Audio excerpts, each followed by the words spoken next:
As I walked into the gallery, the first thing that caught my attention was the red bright color of the painting. The paint was used to create an effect throughout the oil painting put on display called El Último Thule, also known as The Last Thule, by Sergio Hernandez. The skull in the middle of the artwork is the focal point, yet it makes you visually move to the other parts of the piece. At first, when I saw it from far away, it looked like it had random curvy lines with spots of red, while the space without curves was dark black. But after looking closer, the scribbles actually took the form of creatures like beings.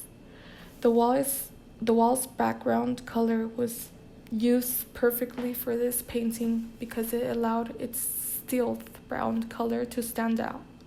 The lighting was also perfect for this artwork. The lights were placed directly above the middle portion of the painting. This created a specific highlight over its center. It was done purposely so that people would be driven directly to the skull. Going from the left to right, the artwork has monstrous creatures with open mouths.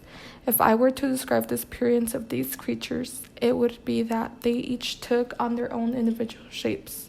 There are no two creatures with the same appearance. One thing they do have in common, though, is that all show teeth as if ready to bite. Focusing on the top right of the painting, some of the creatures can't be seen due to the three branches covering them. Also in the middle, there are some smaller scribbled-like images that resemble skeletons and skulls. These images are of great impact to the eye, even though they are located to the left side of the main creature that is eating what seems to look like a human. Sergio Hernandez's usage of line, texture, and space gives the viewer a particular feel with how the lines create the creatures and cause them to look more fearful, specifically with its use of space creating the mood throughout the painting. The feeling of fear in Sergio Hernandez's artwork is defined by his use of line. The location of the lines in the composition are everywhere. There is a flow. Each character is connected. When you see the creatures and track the lines with your eyes, the creatures connect with each other. The lines of this artwork are along the edges of shapes. The creatures do not have implied lines since the drawing has one-dimensional line. Lines in this artwork are needed suggested by the direction of a person's glance.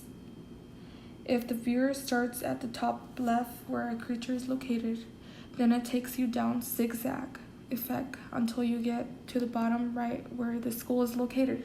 The line quality for the artwork is thin, static, and aggressive. When you look at the artwork from far away, the line can be not so visible. As you get a bit closer, the lines are visible, but they look like scribbles. Once you stand directly in front of the painting, the creatures are able to be seen. The directional lines go vertically, looking directly at the artwork.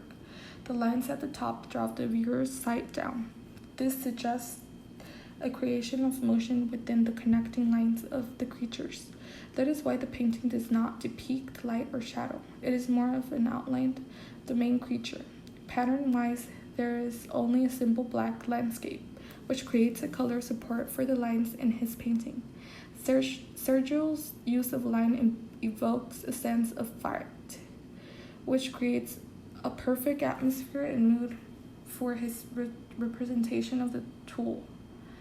As for the texture of the painting, it has a rough surface so that environment inside the painting looks rough.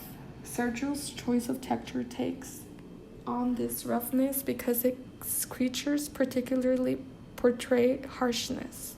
The surface quality for this work of art is flat due to the linen used. The artist simulates a sense of creaturely scratches within this painting. The detail and texture is more noticeable up close as compared to viewing them from far away.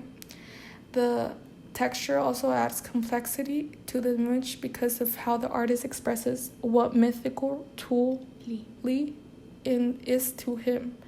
From far away, it might seem less threatening since it looks like a doodle with sharp edges, while the actual drawing cannot be seen.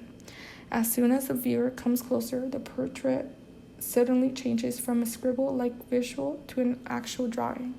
The artist does this effectively through the use of the texture to contribute to its expressive power. The final visual element that the artwork El Último Thule uses is space. The vantage point of this artwork is above the eye level. The drawing shows the creatures as if looking at them from above. El Último Thule's creatures stand out separately from the background due to not only the outlines being red, but also the space created by the different colors used, like the stealth brown of the overall background. The negative ground space merges with the borderline of left and right. The artwork Sergio Hernandez's artwork implied heavily in space by making the creatures take on most of the space within the frame. The artist placed them throughout the canvas to show the overlapping of creatures and tool.